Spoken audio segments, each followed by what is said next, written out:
I want to thank you all for coming today. We had today issuing our first interim report on our work on the National Commission. We'll report today the facts and circumstances, our work rather, on the facts and circumstances surrounding the attacks of September 11th, 2001. It will review, identify, and evaluate lessons learned and make recommendations for the future. While we analyze the terrorist danger around the world, we are also addressing sensitive policy and intelligence issues across the federal government and beyond. In the last 6 months, the Commission has launched the most wide-ranging outside investigation of American national security in the history of the United States. We make this point so the public will understand that the issues we are addressing have few, if any, precedents. With a staff of 60 now in 3 offices, 2 in Washington, D.C. and 1 in New York City, the Commission has received already thousands of documents and is meeting with officials in every area of its work. The Commission is now fully funded. Its professional staff has deep expertise. The staff now has the necessary security clearances, and we are also able to build on work that's already been done inside the government. As far as our status, this is a critical time for our Commission. We've worked hard to stay on schedule to complete our work at the end of May 2004, which is required in our statute. But the coming few weeks are going to determine whether or not we can do our job within the time allotted. The task in front of us is monumental, and time is slipping by. Everyday loss complicates our work. Extensive and prompt cooperation from the United States government, the Congress, state and local agencies, and private firms is absolutely essential. And this report we're giving today gives you an initial evaluation of this cooperation. When he signed the bill that created a commission, President Bush pledged his cooperation, and he and his subordinates have made significant efforts to keep that promise. Security clearances are expedited. The President has designated a senior official at the Justice Department to facilitate executive branch cooperation with the Commission. Yet it is also clear that the administration underestimated the scale of the Commission's work and the full breadth of the support that was required. The facilitation job previously assigned to an already busy top official of justice has now been transferred to another senior justice official working full-time to support the committee, along with 4 deputies. Every bit of that help will be needed in expediting responses to the 26 briefing requests and 44 sets of document requests, many with dozens of categorical areas of inquiry that have already been filed with 16 different agencies. While thousands of documents are flowing in, some are coming in boxes and some are digitized, most of the documents we need are still to come. These documents are critical in their own right and to help our staff prepare for their hundreds of interviews with officials, with individual officials. And now I'd like to turn to Congressman Hamilton to detail the status in the various agencies. Good afternoon. Thank you, Governor. First of all, it's a great pleasure to work under the leadership of Governor Kean. He's an outstanding chairman of the Commission, and the other commissioners, I might say, take their responsibilities with exceedingly great seriousness, and we've appreciated their help and work. As the Governor has indicated, I will speak specifically about each of the agencies. First, the Executive Office of the President. The document requests have been filed with the Executive Office. Those documents cover every major part of the Executive Office of the Presidency, including, of course, the National Security Council. We will not go into detail on the substance of these or other requests. We can say that we have received and are in the process of receiving access to a wide range of sensitive documents, and that, to date, no requested access has been denied. Many more documents are being requested. Conditions have been imposed in some cases with respect to our access to and usage of materials, and our discussions will continue. With regard to the Central Intelligence Agency, the agency has been arranging needed briefings and providing intelligence products, including essential information that has been developed since 9/11. DCI Tenet composed a strong review group and team of analysts to look back at the pre-9/11 record. Their work has been invaluable. The CIA has been slower in producing the internal documents that we have requested on management and resource choices in the pre-9/11 war on terrorism. With respect to the FBI, the Federal Bureau of Investigation got off to a slow start in responding to the Commission's requests. When Director Mueller became aware of the Commission's concerns, he assigned additional agents and staff to assist us.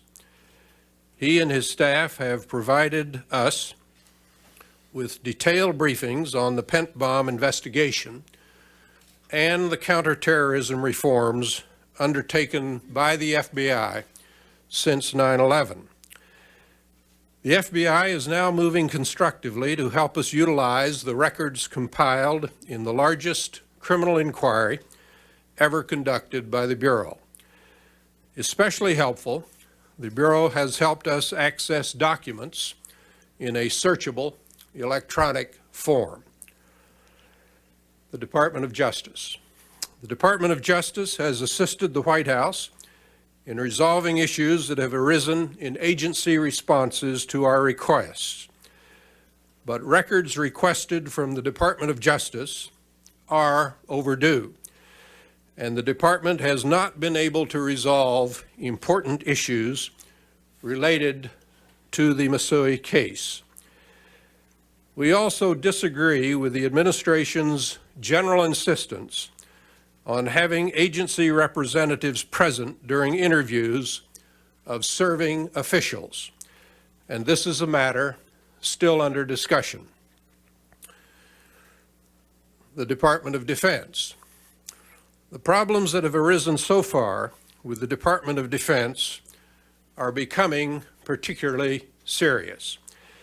We have not received responses to requests relating to NORAD and other DoD components, including the JCS and the Department's Historical Office. Delays are lengthening, and agency points of contact have so far been unable to resolve them. In the past few days, we have been assured that the department's leaders will address these concerns, and we look forward to seeing the results. The Department of State has responded helpfully to all requests made so far. The Department of the Treasury has also been responsive, as have officials at the Securities and Exchange Commission. The Department of Transportation and the Federal Aviation Administration have gradually been responsive to the Commission, but we still have some important additional information to obtain from them. The record of support from the Department of Homeland Security so far is mixed. Elements of the former Immigration and Naturalization Service have been slow in providing briefings, although there are recent signs of improvement. The Transportation Security Administration has provided a substantial volume of material to us. The Secret Service has also been helpful. with respect to the Congress. Relevant congressional committees have displayed goodwill, but we have encountered problems in obtaining adequate access to the materials compiled by the joint inquiry. Through cooperation, almost all of those problems have been resolved. More tests will be coming as the Commission extends its scrutiny to congressional resource allocation and oversight. Finally, it is still too soon to assess cooperation by local agencies such as New York City, the Port Authority, or Arlington County, or private sector entities such as the relevant airlines. For the conclusion, I'll turn it back to the Governor. Thank you, Congressman. We believe the President when he says he's committed to assisting the Commission. The White House has demonstrated that commitment in some vital ways, but the next few weeks are going to be absolutely crucial. We'll need strong support from the White House to ensure that we are able to receive the materials we require in sufficient time to meet our statutory deadline. We acknowledge the challenge faced in responding to these requests by officials already busy with many other tasks. But we must look backward in order to look forward. The contemporary history of this country passed a watershed on 9/11. We must do the job we are required to do by law, so that we must understand how we came to this turning point in the way we think about our security, and to understand the choices that lie ahead. We plan to provide a number of these interim reports as we proceed with our task. We believe we will issue the next one in the month of September. Vice Chairman Hamilton and I would be glad to answer any questions. We have microphones for those who need it, and we ask you please to state your name and your affiliations. Yes. I'm Bob Franken. I'm Bob Franken from CNN. How are you, sir? The person who's been in Washington a while might construe this as an effort to put pressure on a recalcitrant administration. I wonder if you could comment on that. Well, what's happened, first of all, we have got a number of documents here that nobody's gotten before. We have, for instance, now in our possession, detainee interviews, which were not available, for instance, to the Special Committee of the Congress. We expect this week, we have an agreement to get numerous documents from National Security Council that were not available to the Special Committee. So we are moving ahead, but we are also facing a deadline by statute. And we have got to work in every way we can to put pressure, if necessary, in whatever agencies are slow in their response. Because if we're going to meet that deadline, everybody has to be on board. And when we make a request, those requests have got to be listened to in a timely manner. And as you read this report, some agencies have done pretty well, some agencies have become problems. And we cannot do the job we're required to do unless we get the report. So if there's pressure, good. May I follow up? Are you concerned that some agencies may be just trying to wait you out, given your deadline? I don't think so. In my mind, a lot of it's confusion. A lot of it is I don't think anybody expected the voluminous nature of the requests we put in. We're requesting documents that nobody's ever requested before. We're asking to see things that I don't think these agencies anticipated. People who thought that part-time people were going to handle our requests. It's not possible. I mean, some of the departments are going to take 3 or 4 people to get these documents and get them to us so we can do our job. I think the agencies are now recognizing the nature of our requests and the difficulty that they're going to have in meeting them in a timely fashion, and they are assigning more people to do this. We still have problems. Department of Defense is slow, and we point that out. There are a couple of other agencies who are not responding yet in the way we want them to. And what was pointing out today is that we cannot do the task that was mandated to us without those documents. We got everything else in place. I think I would not accept the word recalcitrant that you used in your question. I'd emphasize what the governor said. I don't know of any investigation which has requested the sheer volume that we are requesting. It is literally millions of pages. And it is not easy for busy people to drop what they're doing and to meet those requests. Now, we said several times in this report that we thought the response was slow, and we stand by that. We understand the problems the executive branch has. In some areas, cooperation has been very, very good, and in other areas, much less so. We have a job to do under the mandate of the resolution. We're going to do that job. And in order to do that job, we must have access to these materials.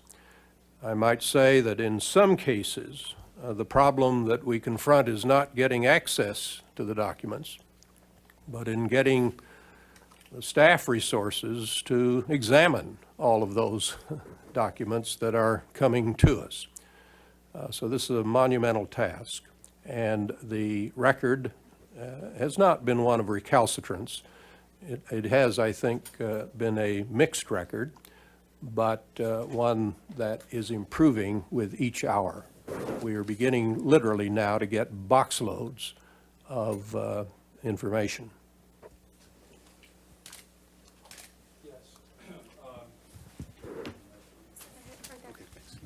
James Rosen, McClatchy Newspapers.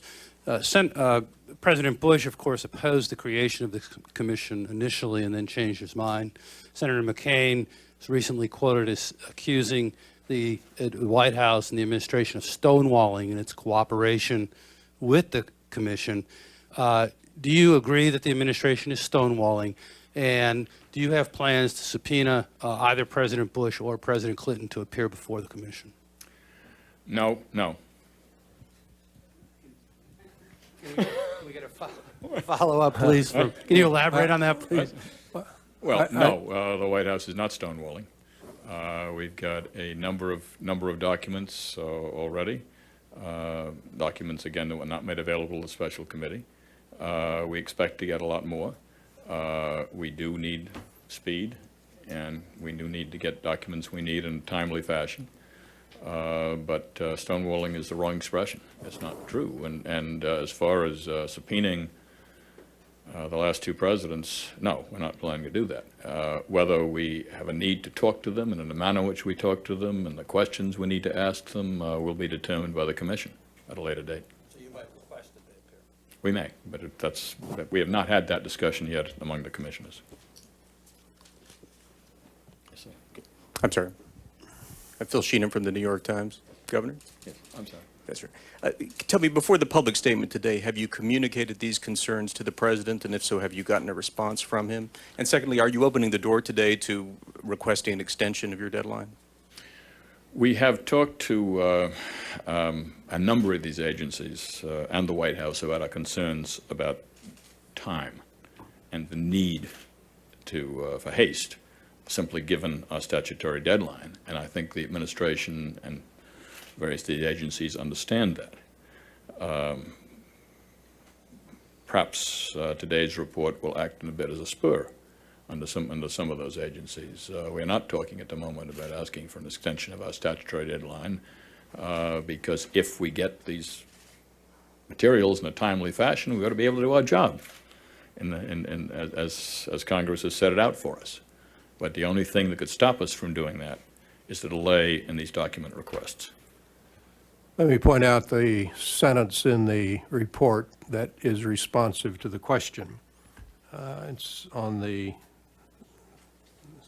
third from final paragraph.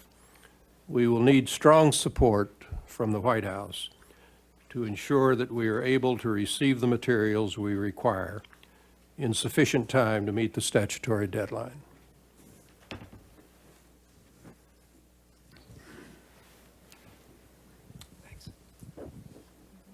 Frank Davies, Miami Herald.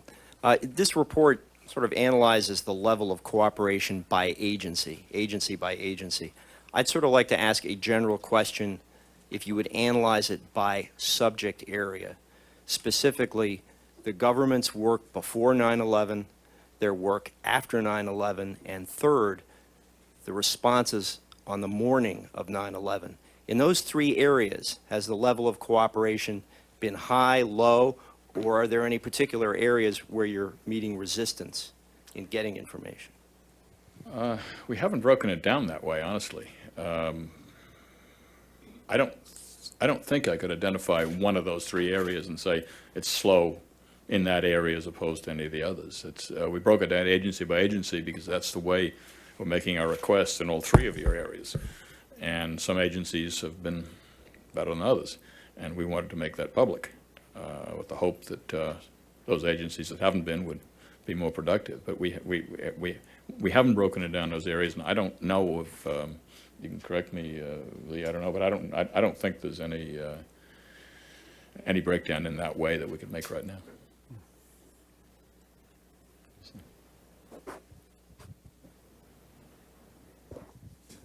David Korn from The Nation magazine. I wonder if you can elaborate on 2 points that the report makes. You talk about with the NSC documents that there have been some conditions imposed on the usage of these materials. Can you tell us what those conditions were and have been? And you also talked about the administration's general insistence on having agency representatives present during interviews of serving officials. Has this been true of all interviews through all agencies, and what's the state of play on that, and what's the administration rationale given for sitting in on those interviews?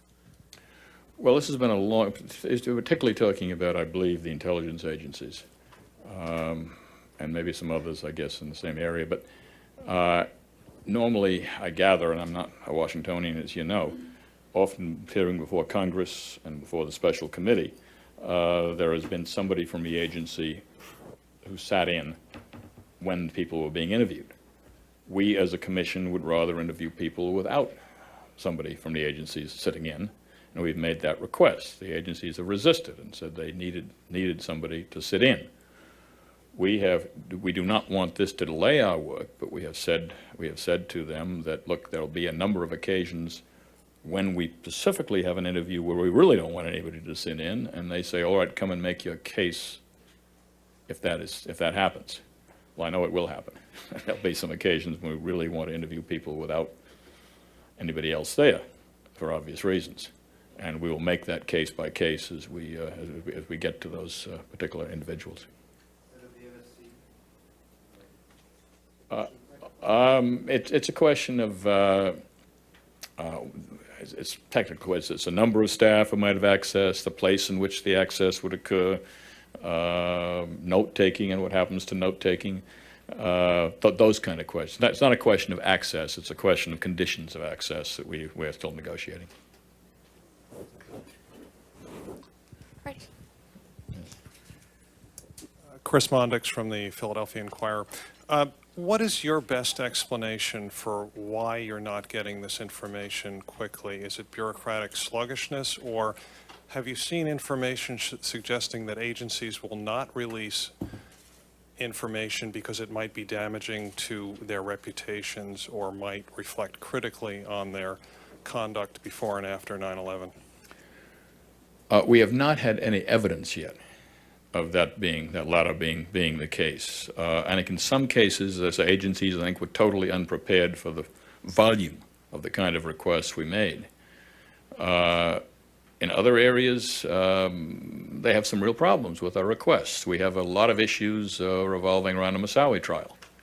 There are a lot of issues around 9/11 that are being encompassed by the witnesses in that various trial. We need to talk to a lot of those people. We need an agreement as to how we do it without jeopardizing his right to a fair trial. So we're negotiating that kind of thing. But in the meantime, there are documents being held up and individual interviews being held up until those kind of agreements are reached. So it's in some cases those kind of things. In other cases, we frankly don't have an explanation why some agencies are being slow, and we're going to keep the pressure on to make them faster.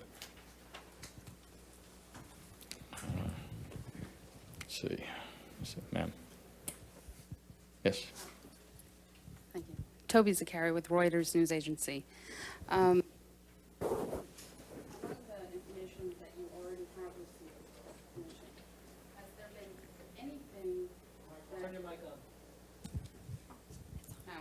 It's on. Has there been anything that has been found that sheds dramatic new light on what happened with 9/11 so far? I mean, you've had 6 months. Is there anything that's come your way? Yes. I mean, there's some things that I've learned that I did not know already. And, but obviously they'll go into the making of the report. I'm not going Can you to just give talk us about them today, no. just a broad general No, because idea of where it's in? they'll be put in context. And maybe other people knew them, maybe I just didn't know them. And, But I've been surprised by some things, yes, that I've and you found. mentioned a lot of, that you've asked for a lot of documents that have never previously been asked for before. Can you just tell us generally what kinds of documents you're referring to? I mean, you mentioned the detainee interviews. What else is there that you've asked for? Oh, private diaries, notes. I said I think it was not necessarily, nothing had been asked before, but a lot of the materials have been delivered before, or delivered very seldom to any group. And particularly because of the separation of powers, sometimes not delivered to committees of the United States Congress. We are not recognizing any barriers. We are presuming that our legislation and the mandate that sets us up gives us the right to ask for anything. Anything from any agencies or any individual is pertinent to our task. And so when you put all that together and recognize the size of the mandate the Congress has given us, we're asking for an awful lot of stuff. I think we're in the process of getting extremely sensitive information. And I say that as one who has the perspective of having served in the Congress for a few years and often having had to request sensitive information from the executive branch. Clearly, I think the most sensitive information will come from the National Security Council, perhaps from the CIA and the FBI as well. And I think we understand how sensitive that information is. I think thus far, the indications are that we will have extraordinary access to sensitive information.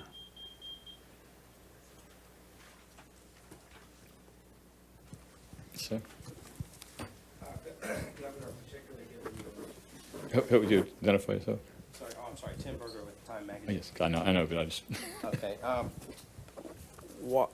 If the commission has thought it to be important to conduct interviews without representatives of the agencies or DOJ or the White House present, why is the commission agreeing to allow such representatives to be present, at least in many of the interviews?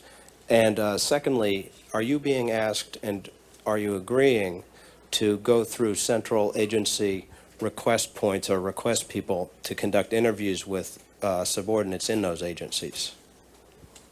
secondly, I don't think we're doing that, to go through request interviews. In the document requests, it was thought that having a central person would expedite, rather than having us to go 17 or 18 different agencies ourselves, because then the agency checks back, and it can be a very burdensome process. But the first part of your question was, Well, if you think it's important, or thought- yeah. I'm sorry. Yeah, we do not want to hold up the process over that question. In other words, we've got to move ahead. We don't have time to argue for 3 weeks over that question. So what we're talking about now is to go ahead with our interview process, but when we have an interview that's particularly sensitive, and we believe it's important that we see that man or woman alone, we're going to make that point and request and bargain and fight, if you like, to make sure we see that person alone.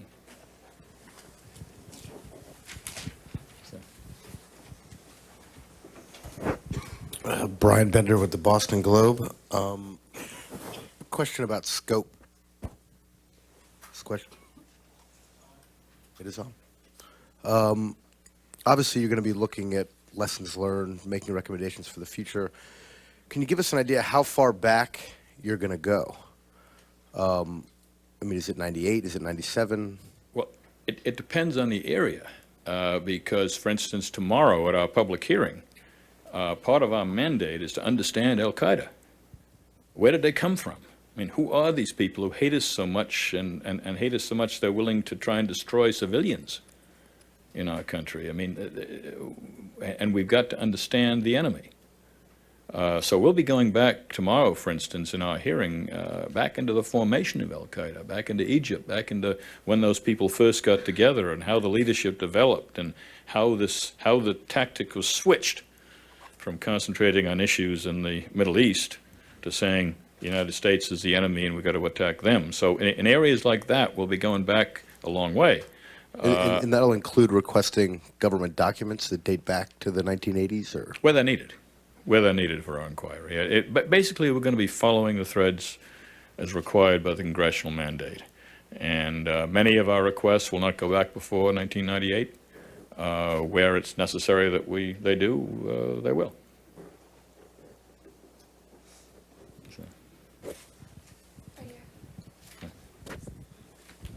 Tom Frank from Newsday. Are you requesting NSC minutes and presidential briefing Yes.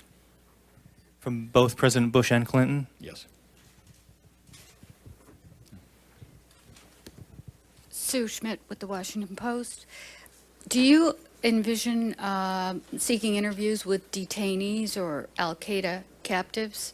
And have you asked for such interviews? We have asked for the records of all of interviews and now have those in our possession.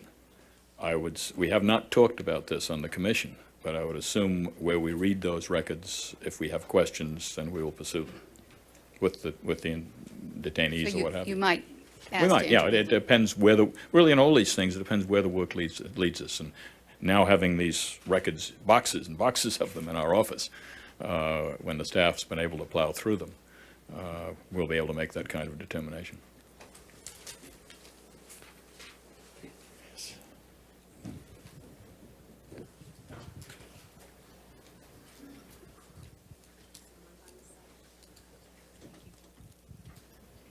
My name's Marie Coco. I'm with Newsday. You have singled out for some criticism the Defense Department as well as the Justice Department. You've also made mention of difficulty at the Homeland Security Department.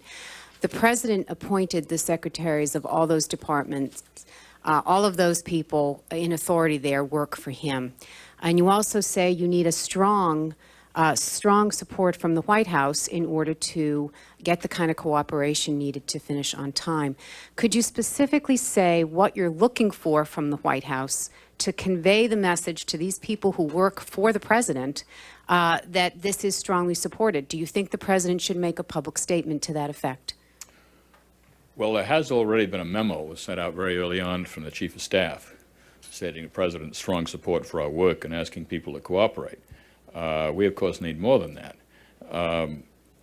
We hope and we expect that now we have a full-time person with 4 assistants working for us in the administration to help expedite these inquiries on behalf of the White House, that it should speed up the work. He has just come on board in the last week, so it's too early for me to tell you right today, but our hope is that now everybody understands the seriousness of what we're doing and the volume of the materials we need to do it properly, that through that mechanism we'll be able to reach into the various departments and the White House will help us. That help is absolutely essential. Absolutely essential. Where we run into bottlenecks, we need the help of the White House. I see somebody hasn't asked a question. Yes. Larry Abramson with National Public Radio. Can you talk about the degree to which any limitations on your resources are slowing down the process, or whether your resources are sufficient to keep up with both generating requests and dealing with the documents as they come in? Well, our resources are stretched, and we've got people working very, very hard, and working in more than 5 days a week, and working a lot of hours every day. But we believe that if the materials come in a timely fashion, that we have the resources to get the job done and get the job done on time.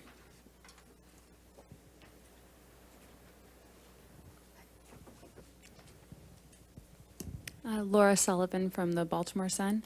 How helpful have you found the first 9/11 Commission's report, and how thorough was it? And have you had access to all of the records that have yet to be declassified from that? I mean, Special Committee of the Yeah, Congress? the Joint Committee of the House Yes, and we Senate. have we have their report in our office. There are still some access questions. We still need some help in the area, not of the report itself, the classified report, which we have, and all commissioners, I think, have now seen and read. But in some of the hearings that went in to make up that report, we have not, we need a lot of access to. We And, think the joint inquiry did a very good job. Yep. We think the cooperation from the leaders of the intelligence committees has been exceptionally good. There was a real difficulty in getting release of the joint inquiry report. That arose because of arguments really between the intelligence committees of the Congress and the CIA. All of that is behind us now. That's worked out. And we are required by our mandate to begin our review with the joint inquiry report and build on it, which we are doing. We think the report was very well done, but as they acknowledge themselves, they were not able to get to many things, and they left a number of questions unexplored. I think it is important to point out that the mandate of the commission, our commission, is much, much broader than the mandate of the joint inquiry. The joint inquiry focused only on really basically on intelligence questions under the jurisdiction of the intelligence committees.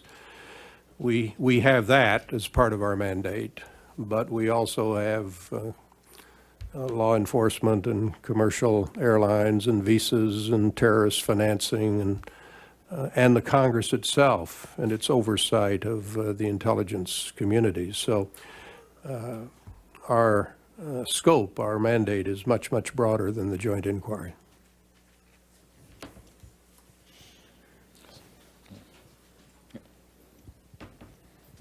Hi, Camille El-Hassani from ABC News. My question is for Congressman Hamilton. Congressman, do you think that the administration has been as cooperative as it could be, and have they put up any roadblocks? I think the administration has been cooperative, and I think that I cannot identify for you any requests that we have made that they have denied. I don't consider roadblocks some of the procedural problems that Governor Kean referred to a moment ago.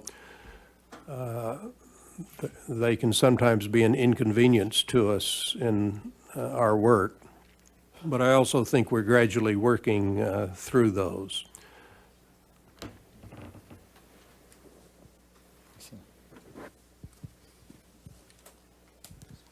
Sean Waterman from United Press International. You said that the reasons why you didn't want minders from agencies sitting in on interviews were obvious, but would you care to characterize them in your own words? And also, could you just say a little bit more about the role of this facilitator person at the Justice Department? They're reviewing every document that you ask for. Is that right? No, let's take the second part first. Their role is to expedite, so that, for instance, when we are requesting of an agency, normally, I guess you'd request, again, I'm talking as a non-Washingtonian, my colleague will correct me as he always does if I'm wrong, but I gather what normally happens is that you make the request to the agency then checks on the material, then checks back maybe with the White House, then it goes back again. It's a time-consuming process. The idea of having a person with 3 assistants speaking for the White House is that they can call and coordinate these requests and expedite them. And the idea of that person is to expedite the request. And the subject of mind is, we had a discussion about this, and I think the Commission feels unanimously that it's some intimidation to have somebody sitting behind you all the time who you either work for or works for your agency or what have you, and it can be you might get less testimony than you would if the person were there without such a person. And that's why unanimously we felt as a commission that we would rather have witnesses without these agency people. But this has been, I gather, a longstanding procedure, whether it's before the United States Congress or any other agency, that the agencies like to have somebody there so that the agency knows what people say and can put it in their own process. But that's why we took the stand we did. We would rather interview these people without minders or without agency people there. I think the point is that thus far, I don't think the question has arisen that we're concerned about the presence of a person from the agency in the interview. In other words, we see it more as a potential problem than an actual problem thus far. And we are concerned about it. And so in our discussions with the executive branch, we have tried to make very clear that we reserve the option, which we would exercise sparingly, to request before an interview that the interview take place without an agency representative. The executive branch has not agreed to that at this point, but that's our position. And we'll be quite firm in that. In most cases, I think it's not necessary, but all of us can identify certain situations where it might be necessary, and we will. Yeah. When you had originally made the request for the materials connected with the joint inquiry, there was a delay, wasn't there, because the White House wanted someone at the Justice Department to review all of those materials. Is that still happening? I mean, no, and the White House was not involved. I don't believe in that one. It was the intelligence agencies, and it did hold us up. But that is now gone, and we had total access to the report. And in fact, I've had the report, unclassified report, in our office now for some time. but you haven't had any more bottlenecks like that where agencies have asked or to review documents before handing them over. Not like that. I mean, we believe that all agencies, in a sense, when we ask the FBI for a huge request, I assume they review it before they give it to us. And I think the same with the CIA, and probably the same with a number of other agencies, but not similar to the kind of bottleneck we had there.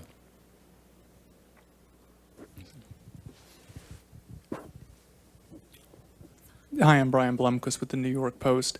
Are you getting any assurance from the FBI that ultimately you will be able to take the information that you get from the Pent bomb case and then show to the American people, and particularly the family members of the victims of 9/11, what happened on that day? Something that they're getting more concerned about with the rising possibility that there won't be a Moussaoui trial. We're going to do our very best to put everything that we possibly can in a public report, not just for the families, but for the American people. I mean, our mandate is really not to do something private, but to do something very public, so that people will have their questions answered on this terrible event, and where there will be recommendations, hopefully to make the American people safer, so this will never happen again. So we obviously, however, do not want to put something, I suppose, in the report which might do the opposite, might jeopardize national security in some way. So we'll have to balance those things. But our desire, and I think unanimously as a commission, is to get everything we can into a definitive public report, and that's what we're planning to do.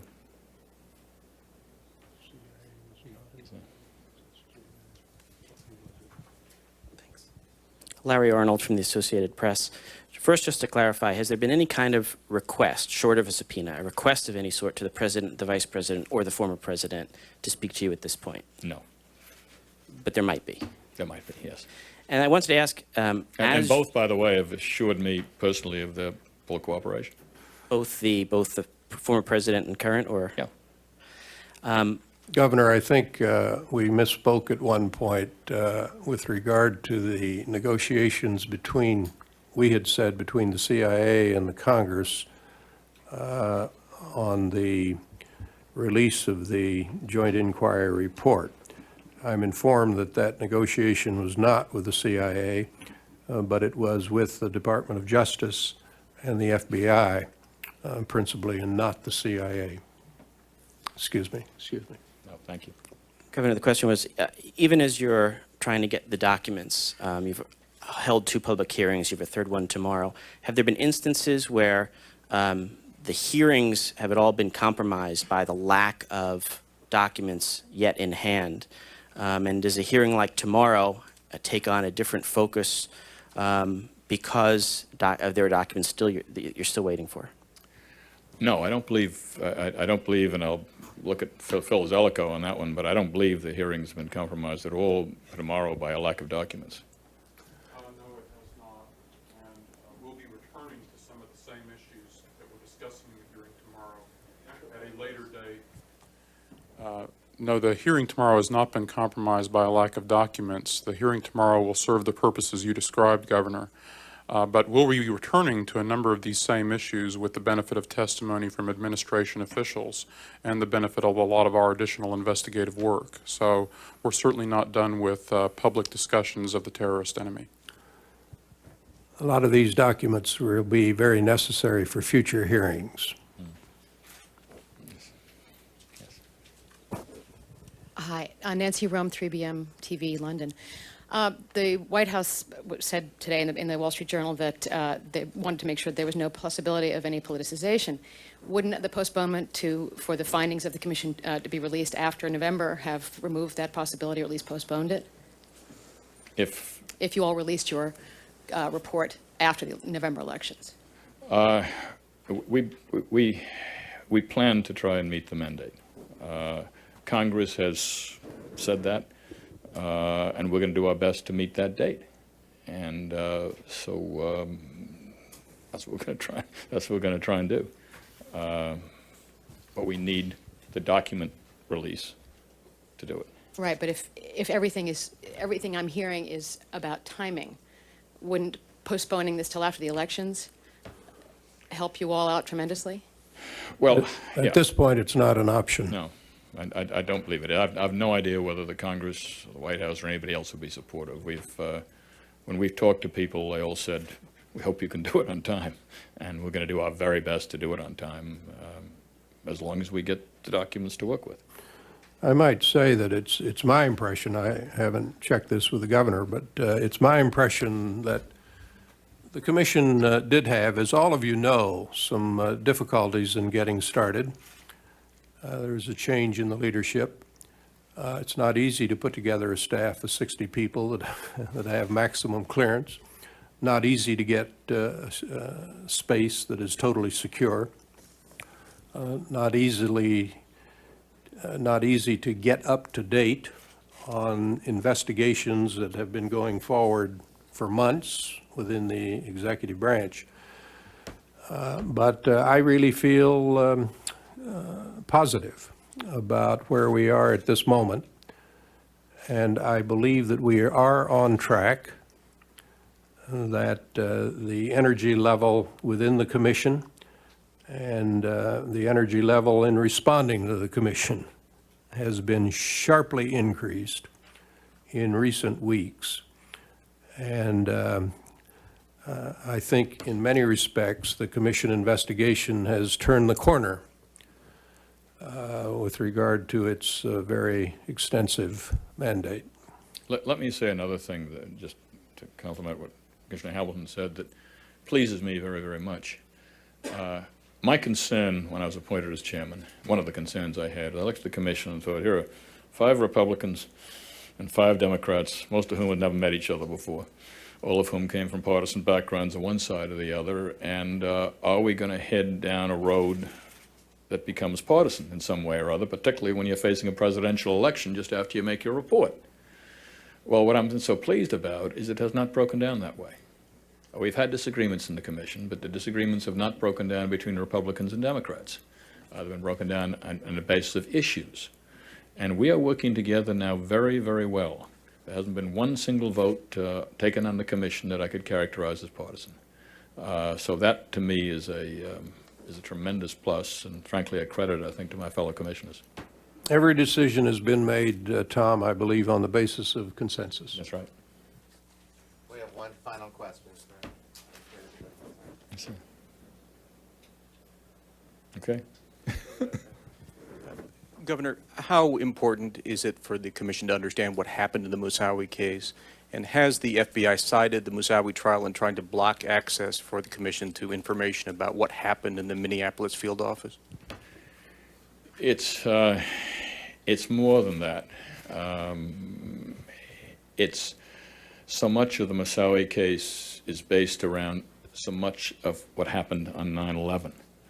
A lot of the witnesses who are going to be called, presumably in such a case, are witnesses that we might want to call and need to call ourselves in order to do our job.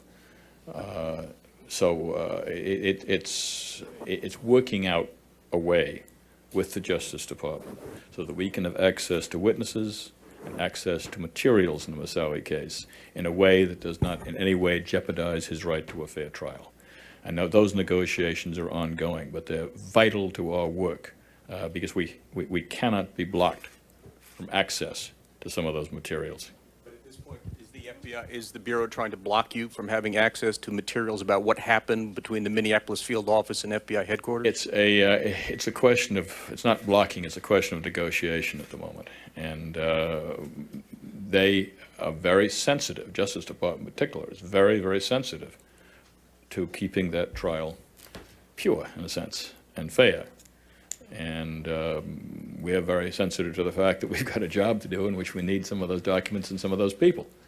And we think we can come up with a working arrangement where we can get what we need and not in any way jeopardize the trial.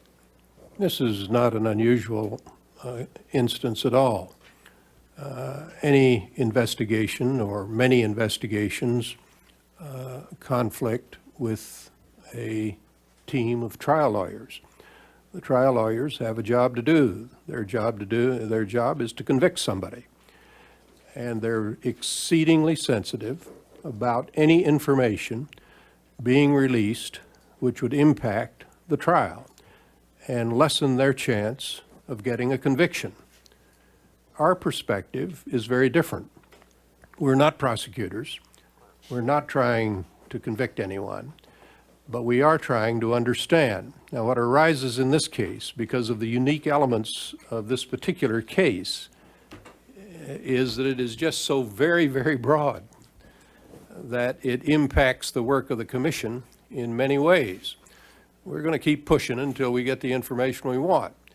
But I fully understand any trial lawyer who says to himself, any release of any information is going to jeopardize my chances of getting a conviction in court.